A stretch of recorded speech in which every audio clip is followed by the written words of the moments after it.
Hello बच्चों, welcome back to my channel. कैसे हैं आप सब लोग। बिहार में जो जूनियर काउंसलर की वैकेंसी आई है उसके प्रैक्टिस सेट सॉल्व कर रहे थे हम लोग। कंप्यूटर में आप लोग के प्रैक्टिस सेट चल रहे थे। प्रीवियस ईयर में कैसे क्वेश्चन आए 2018 के क्वेश्चन पेपर में, तो मैं आप लोग को पहले ही सॉल्व करवा चुकी हूँ। आज हम प्रैक्टिस सेट 6 है वो सॉल्व करेंगे। तो आई वीडियो को शुरू करते हैं, लेकिन शुरू करने से पहले जिन बच्चों ने चैनल को सब्सक्राइब नहीं किया है सब्सक्राइब कर लीजिएगा। वीडियो अच्छी लगेगी लाइक कर दीजिएगा और फ्रेंड्स साथ शेयर भी करना है। आइए शुरू करते हैं इसमें और फर्स्ट क्वेश्चन लेते हैं। निम्नलिखित का मिलान करें।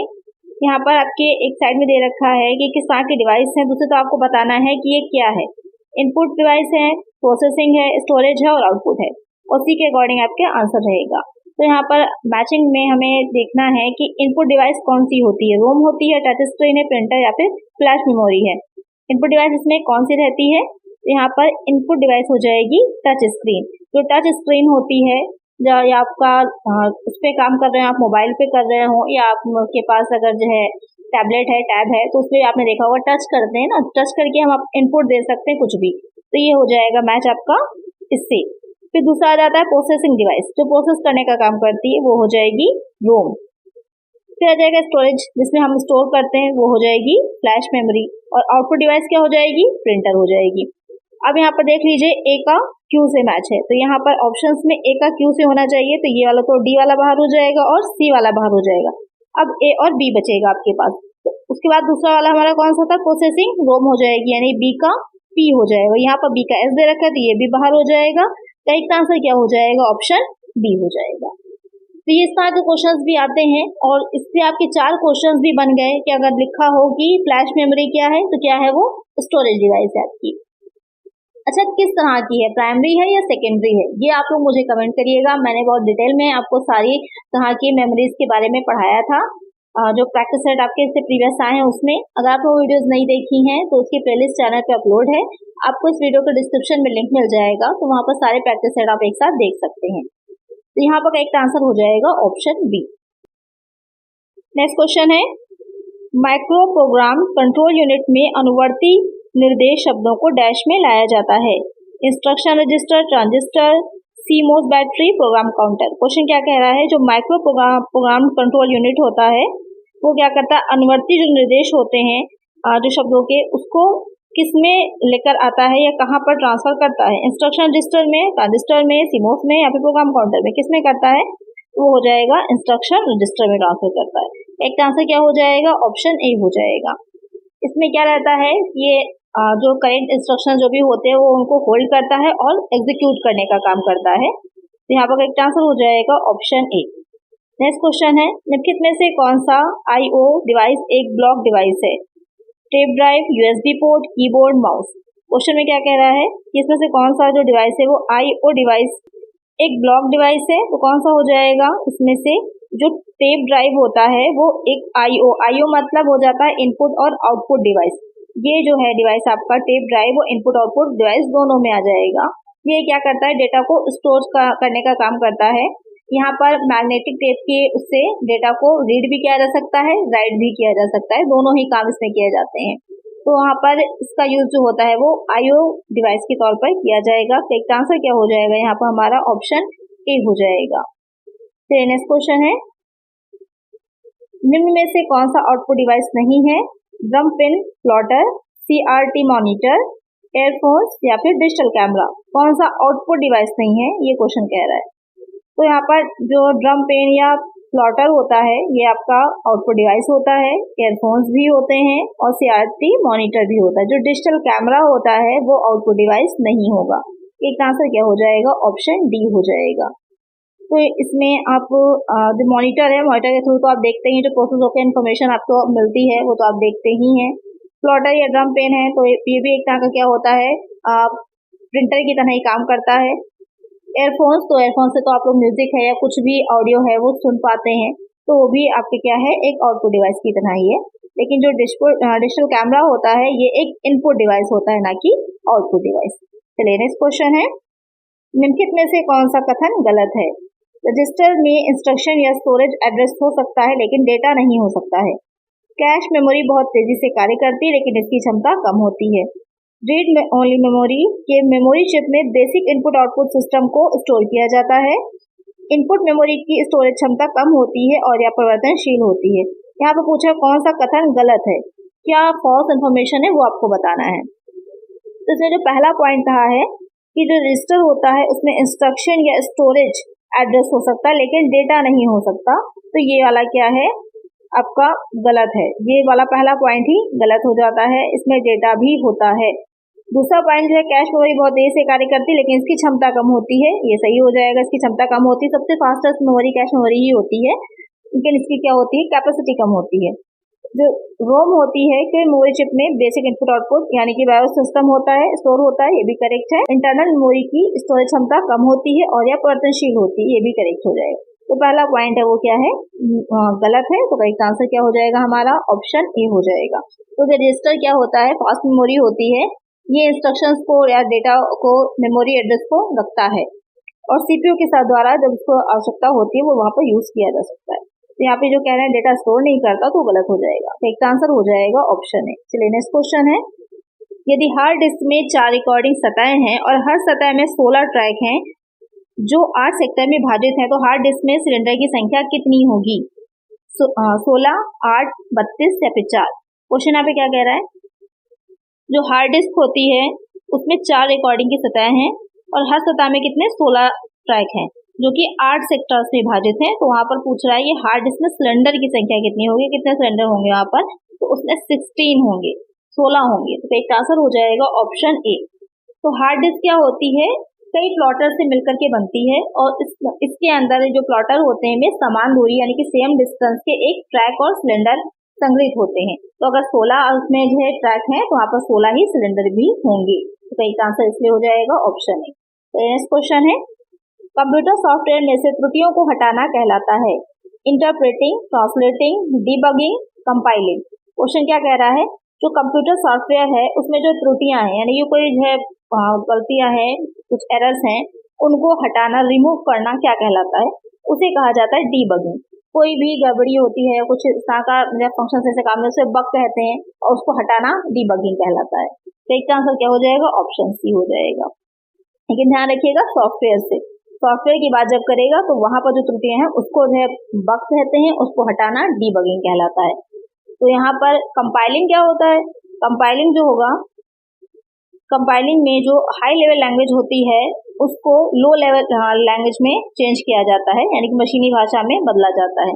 ट्रांसलेटिंग क्या होती है, एक भाषा या एक प्रोग्राम जो होता है उसको दूसरी भाषा में बदलना, चेंज करना होता है। इंटरप्रेटिंग क्या होती है, इंटरप्रेटिंग में प्रोग्राम की एक एक लाइन को क्या होता है, एक एक लाइन को पढ़ा जाता है, मतलब एक इंटरप्रेटिंग में एक एक लाइन ट्रांसफर चेंज होती है, एक एक लाइन को रीड किया जाता है। एक आंसर हो जाएगा यहाँ पर ऑप्शन सी। नेक्स्ट क्वेश्चन है, निम्नलिखित में से कौन सा विकल्प कंप्यूटर बूटिंग प्रक्रिया का सबसे अच्छा वर्णन करता है? क्वेश्चन क्या कह रहा है, तो यहाँ पर कंप्यूटर बूटिंग की जो प्रोसेस होती है वो आपसे पूछ रहा है कि कौन सा ऑप्शन बहुत अच्छे से उसको डिस्क्राइब कर रहा है। तो यहाँ पर पहला जो ऑप्शन कह रहा है कि ऑपरेटिंग सिस्टम को हार्ड डिस्क से मुख्य मेमोरी में लाना और कंप्यूटर को उपयोगकर्ताओं के प्रोग्राम्स को निष्पादित करने के लिए तैयार करना। तो जो बूटिंग प्रोसेस होती है उसमें कंप्यूटर से मेनली स्टार्ट होने की प्रोसेस पूरी होती है कि किस तरह से कंप्यूटर को जब आप ऑन कर रहे हैं कंप्यूटर पूरा प्रोसेस लेता है, जितनी भी मेमोरी होती है उसको कैसे रन करना है, पूरा एक तरह से प्रिपेयर होकर तैयार होता है आपके यूज के लिए, तो वो प्रोसेस बूटिंग कहलाती है। तो यहाँ पर जो ऑप्शन ए है वही बहुत अच्छे से उसको डिस्क्राइब कर रहा है कि ऑपरेटिंग सिस्टम को हार्ड डिस्क से मुख्य मेमोरी में लाना और कंप्यूटर को उपयोग करता है जो यूजर्स होते हैं, जो भी प्रोग्राम वो चलाना चाह रहे हैं, एग्जीक्यूट करना चाह रहे हैं उसके लिए तैयार करना। सेकेंड में कंप्यूटर सिस्टम को तेज करने की खंडित फाइलों को विलय करना, ऑपरेटिंग सिस्टम का बैकअप बनाना और हार्ड डिस्क पर फाइलों और एप्लीकेशन को कामों को रिफ्रेश करना। तो सबसे बेस्ट ऑप्शन आपका ए रहेगा। एक आंसर क्या हो जाएगा, ऑप्शन ए हो जाएगा। इसमें मेनली जो काम होता है वो इस तरह का होगा कि जो मेनली डॉस होते हैं या डिस्क से रैम में जो लोड किया जा रहा होता है डेटा लोड होता है और उसमें जो बाकी जो प्रोसेस होती हैं सारी चीजें और होने के बाद प्रोग्राम जो होते हैं जो भी इंस्टॉल हैं आप यूज करना चाह रहे हैं वो आपके रेडी होते हैं, प्रिपेयर होते हैं, मतलब आपके यूज के लिए। चलिए नेक्स्ट क्वेश्चन है, कंप्यूटर सॉफ्टवेयर को मुख्य रूप से किन श्रेणियों में विभाजित किया गया है, सबसे उपयुक्त विकल्प चुनिए। यानी कि कंप्यूटर सॉफ्टवेयर जो होता है वो कितनी उसमें अलग अलग डिवाइड है, सिस्टम सॉफ्टवेयर, उपयोगकर्ता सॉफ्टवेयर, एप्लीकेशन सॉफ्टवेयर और सिस्टम सॉफ्टवेयर, एप्लीकेशन सॉफ्टवेयर और उपयोगकर्ता सॉफ्टवेयर। तो कितने उसमें मेनली डिवाइड किया जाता है, तो यहाँ पर एप्लीकेशन सॉफ्टवेयर और सिस्टम सॉफ्टवेयर। वैसे 3 तरह का होता है, एप्लीकेशन, सिस्टम और यूटिलिटी भी होता है। यूटिलिटी यानी कि यूज करने के लिए जो आपके बेहतर होगा कि किस तरह से हमें काम करना है, उसके लिए यूटिलिटी वाला यूज होता है मेनली। लेकिन 2 ही माने जाते हैं, एप्लीकेशन और सिस्टम सॉफ्टवेयर। तो एक आंसर क्या हो जाएगा? Option C. जो सिस्टम सॉफ्टवेयर होता है वो क्या करता है, जो मेन बेसिक फंडामेंटल काम होते हैं उनको करने के लिए कंप्यूटर को तैयार करता है, जैसे कि iOS हो जाएगा, विंडोज हो जाएगा, यूनिक्स हो जाएगा, ये आपके सिस्टम सॉफ्टवेयर होता है। एप्लीकेशन कोई स्पेशल विशिष्ट काम आपको जिस पे करना होता है वो एप्लीकेशन सॉफ्टवेयर में आता है, जैसे कि MS ऑफिस होता है, वेब ब्राउजर होता है, वो सब आपके क्या हो जाएंगे? एप्लीकेशन सॉफ्टवेयर हो जाते हैं। तो यहाँ पर करेक्ट आंसर है ऑप्शन सी। चलिए नेक्स्ट क्वेश्चन है, प्रोग्राम और क्लास के बीच डाटा को अंतरित करना निम्नलिखित के कारण संभव होता है? फलन, गुण, प्रक्रिया या फिर चर। तो यहाँ पर प्रोग्राम और क्लास के बीच जब डेटा को हम ट्रांसफर कर रहे होते हैं तो किसके कारण वो पॉसिबल हो पाता है? वो होता है गुण। तो यहाँ पर करेक्ट आंसर है ऑप्शन बी। क्या कहते हैं मेनली इसको? तो इसे प्रॉपर्टीज समझिए कहा जाता है। तो यहाँ पर करेक्ट आंसर हो जाएगा ऑप्शन बी। तो नेक्स्ट क्वेश्चन है, फोर्ट्रॉन है, यहाँ पर आपको बताना है जो फोर्ट्रॉन है वैसे तो भाषा होती है, लैंग्वेज है कंप्यूटर की, लेकिन 5वीं पीढ़ी की है, पहली उच्च स्तरीय प्रोग्रामिंग भाषा है, दुनिया का पहला इलेक्ट्रॉनिक डिजिटल कंप्यूटर है, या फिर सभी विश्वविद्यालयों को जोड़ने वाला लिंक है। तो फोर्ट्रॉन क्या है? तो फोर्ट्रॉन क्या हो जाएगी? ये पहली उच्च स्तरीय प्रोग्रामिंग भाषा है, यानी कि first high level programming language है ये। तो इसका आंसर क्या हो जाएगा? ऑप्शन बी हो जाएगा। अच्छा, ये जो लैंग्वेज है इसका जो विकास किया गया था वो किसने किया था? J.W. बेकस ने किया था, और इसे प्रस्तावित जो किया गया था वो IBM द्वारा 1957 में किया गया था। तो इसको याद रखिएगा।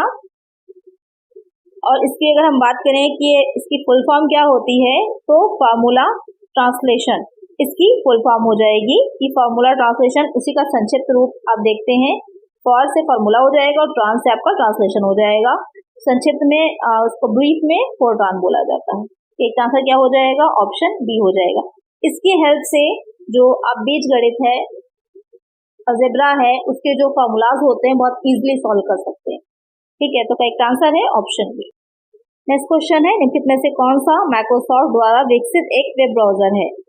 Firefox, internet explorer, Windows explorer, Netscape. किसने विकसित किया है? माइक्रोसॉफ्ट के बारे में पूछ रहा है क्या? वेब ब्राउजर की बात हो रही है, तो कौन सा हो जाएगा? इंटरनेट एक्सप्लोरर हो जाएगा। तो इसका आंसर क्या हो जाएगा? ऑप्शन बी हो जाएगा। तो जो इंटरनेट एक्सप्लोरर था ये एक वेब ब्राउजर है, इसका फर्स्ट जो रिलीज हुआ था 1995 में हुआ था, 1995 में पहली बार इसको का रिलीज किया गया था। और यहाँ पर क्वेश्चन आता है कि किसने किया था? तो वो माइक्रोसॉफ्ट ने किया था। अच्छा, इसके अलावा जो और भी आपके ऑप्शंस दे रखे हैं, अगर वो हम देखें कि वो किसने किए थे, तो फायरफॉक्स है। फायरफॉक्स को किसने किया था? मोजिला ने किया था 2002 में, इसका फर्स्ट रिलीज हुआ था। और उसके बाद नेटस्केप जो है, नेटस्केप का कब किया गया था? नेटस्केप वेब ब्राउजर को नेटस्केप कम्युनिकेशन ने 1994 में किया था, 1994 में किया था। तो इसको भी ध्यान में रखिएगा कि कब किसका किया गया था। अच्छा, विंडोज एक्सप्लोरर क्या है ये आप लोग मुझे कमेंट करिएगा। चलिए नेक्स्ट क्वेश्चन है, वेबसाइट का पृष्ठ जो विषय वस्तु की सारणी के रूप में कार्य करता है कहलाता है? जो वेबसाइट का पृष्ठ होता है, यानी कि जो वेबसाइट आप कोई खोलते हैं तो यहाँ पर जो सामने आपका पेज होता है जहाँ पर सारी चीजें दे रखी होती हैं, बताया होता है कि क्या क्या चीजें हैं आपको उसका। जैसे किसी यूनिवर्सिटी का पेज खोलिएगा तो अलग अलग डिपार्टमेंट है, क्या स्टूडेंट्स के लिए लॉगिन का ऑप्शन होता है, सारी चीजें डिटेल में दे रखी होती हैं। आप मेनू में जाएंगे तो अंदर डिटेल सारी दे रखी होती है, आप अपनी आवश्यकता का उन्हें चुनते हैं। तो वहां पर कह रहा है कि वो जो सारणी के रूप में कार्य करता है उसे क्या कहते हैं? अभिगम बिंदु, आमुख पृष्ठ, होम पेज, सरल पृष्ठ या फिर प्रवेश स्तरीय पृष्ठ। बहुत ही सिंपल सा ऐसा क्वेश्चन है। इसे क्या कहा जाता है? इसे कहा जाता है आमुख, यानी कि होम पेज कहा जाता है। लिखा होता है उसके ऊपर ही, कोई साइट खोल करके देखिएगा ऊपर ही लिखा होता है होम पेज। जब ऐसे फॉर्म ही फिल किया है आपने तो उनकी साइट जब खोल के देखिएगा तो ऊपर होम पेज दिखा रहता है। उसके बाद आप जहाँ पर भी जाएंगे, जैसे कि कुछ PDF आपको डाउनलोड करनी हो, कोई नोटिफिकेशन डाउनलोड करना हो, तो उसके पेज में जाइए, रिजल्ट है या फिर इनके बारे में देखना हो कि क्या है, इनका क्या कहाँ की ऑर्गेनाइजेशन है, सारी चीजें वहाँ पर मेंशन होती हैं। एक आंसर यहाँ पर हो जाएगा ऑप्शन बी। नेक्स्ट क्वेश्चन है, इन नोड के पूर्ण रूप से जुड़े मेश टोपोलॉजी नेटवर्क में कड़ियों की संख्या डैश है? तो ये मेश टोपोलॉजी क्या होती है, ये मैंने प्रीवियस जो प्रैक्टिस सेट की वीडियो अपलोड करी थी वहाँ पर सारी टोपोलॉजी के बारे में आपको समझाया था। तो उसमें कितनी कड़ियों की संख्या होती है जो पूछ रहा है क्वेश्चन, तो यहाँ पर आपके कुछ फॉर्मूलाज दे रखे हैं, उसके बेसिस पे अगर हम कहें तो कौन सी हो जाती है, ये आपकी n bracket n-1 bracket 1 upon 2 ये हो जाएगी। तो करेक्ट आंसर क्या हो जाता है, ऑप्शन डी हो जाता है। चलिए नेक्स्ट क्वेश्चन है मॉडम, मॉड्यूलेटर, डिमॉड्यूलेटर। ये मॉडम का ही क्या है, यहाँ पर अगर आपसे पूछे मॉडम की फुल फॉर्म क्या है तो मॉड्यूलेटर डिमॉड्यूलेटर हो जाती है। का कार्य करता है, क्या कार्य करता है मॉडम, ये संकेत स्तर बदलता है या सिग्नल को मॉडरेट और डिमॉडरेट करता है। यह इंटरनेट की गति को बढ़ाने और कम करने के लिए प्रयोग किया जाता है। ये डिजिटल सिग्नल को एनालॉग सिग्नल में अथवा एनालॉग सिग्नल को डिजिटल सिग्नल में परिवर्तित करने का कार्य करता है। तो मॉडम के बारे में पहले भी मैं कई बार आप लोग को डिटेल में बता चुकी हूँ। क्या काम करता है ये डिजिटल सिग्नल को एनालॉग सिग्नल में चेंज करने का काम करता है और एनालॉग सिग्नल को डिजिटल में परिवर्तित करता है। तो आपकी समझ में आ गया होगा अच्छे से, काफी अच्छे क्वेश्चंस थे। जितने भी प्रैक्टिस सेट में लेकर के आ रही हूँ उसको अच्छे से देखते रहिए आप लोग, जिससे कि जब भी एग्जाम आपका होगा तो काफी क्वेश्चंस आपको इससे मिल जाएंगे। आज की वीडियो में इतना ही। आई होप वीडियो अच्छी लगी होगी, क्वेश्चंस अच्छे लगे होंगे। अगर वीडियो अच्छी लगी तो लाइक जरूर कर दीजिएगा, चैनल पर सब्सक्राइब कर लीजिएगा और फ्रेंड्स आप वीडियो को शेयर कर दीजिएगा। मिलेंगे नेक्स्ट वीडियो में। Thank you.